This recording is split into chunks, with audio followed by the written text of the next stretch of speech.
بسم اللہ الرحمن الرحیم۔ السلام علیکم۔ حضرت خالد بن ولید رضی اللہ تعالیٰ عنہ، قسط نمبر 5۔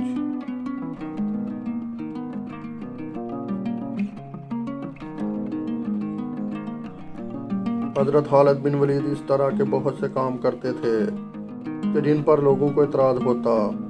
حضرت ابو بکر صدیق ہمیشہ لوگوں کی شکایات پر ان سے درگزر کرتے تھے۔ بعض لوگوں نے یہ بھی کہا کہ سیدنا خالد کو معزول کر دیا جائے۔ حضرت ابو بکر صدیق کا جواب یہی ہوتا کہ جس تلوار کو اللہ نے دین کی سربلندی کے لیے بے نیام کیا ہے، میں اس کو واپس نیام میں نہیں ڈال سکتا۔ یہی فرق ہے کہ ایک عام سپہ سالار اور ایک عظیم سپہ سالار میں۔ سیدنا خالد ایک عظیم سپہ سالار تھے اور اسی نسبت سے اللہ کے رسول صلی اللہ علیہ وسلم اور سیدنا ابو بکر صدیق ان کا خاص لحاظ بھی کرتے تھے۔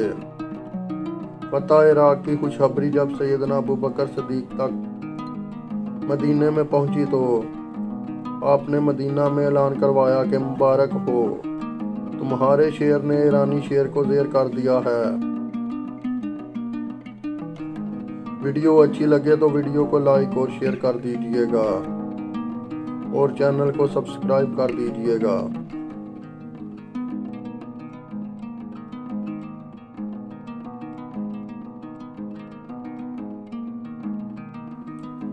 یہ وہ وقت تھا کہ جب حضرت ابو بکر صدیق نے شام میں بھی مہم جوئی شروع کر دی تھی۔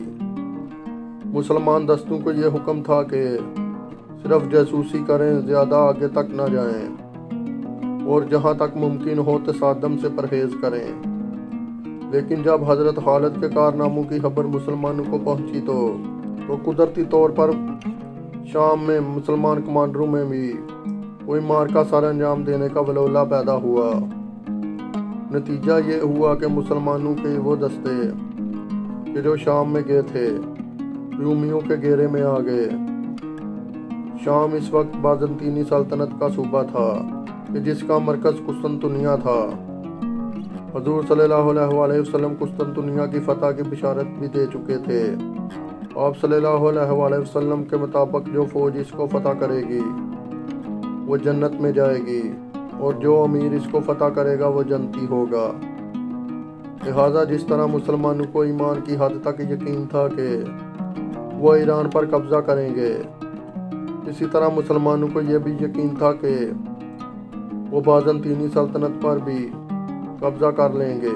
یہی وجہ تھی کہ سیدنا ابو بکر صدیق نے دونوں محاذوں پر بیک وقت لشکر روانہ کیے۔ حضرت خالد اس وقت عراق میں تھے۔ وہ مسلمان کے جو شام گئے تھے دشمنوں کے گھیرے میں آ گئے اور انہیں کمک کی ضرورت تھی۔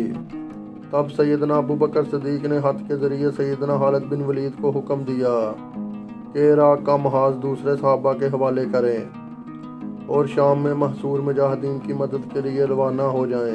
سیدنا خالد بن ولید کو جب یہ خط ملا تو انہوں نے پھر ایسا کام کیا کہ جو جنگی حکمت عملی کے تحت ناممکنات میں سے تھا۔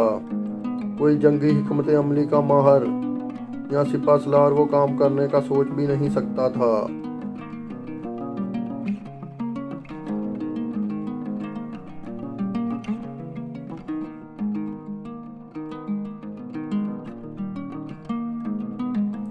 عراق سے شام جانے کے باقاعدہ دو راستے تھے۔ ایک راستے پر رومی قلعے بنے ہوئے تھے اور وہاں سے بغیر جنگ کے گزرنا ممکن نہ تھا، اور دوسرا راستہ بہت طویل تھا اور وہاں سے شام کے مجاہدین تک پہنچنے میں بہت زیادہ وقت لگ جاتا۔ ایک تیسرا راستہ ریگستان سے ہو کر جاتا، مگر یہ راستہ کوئی بھی استعمال نہ کرتا کیونکہ یہ انتہائی خطرناک تھا۔ کوئی بھی فوج یا قافلہ اس راستے سے گزر نہ سکتا تھا کیونکہ اس راستے میں پانی کا ملنا محال تھا۔ گرمی میں راستہ بھولنے کا اندیشہ بھی تھا اور بھٹک جانے کی صورت میں موت یقینی تھی۔ سیدنا خالد بن ولید نے اسی خطرناک راستے سے گزرنے کا فیصلہ لیا اور پھر وہ کام کیا کہ جو عرب کی تاریخ میں اس سے قبل کبھی نہیں کیا گیا تھا۔ ایک برا عرب کہ جو کئی برس پہلے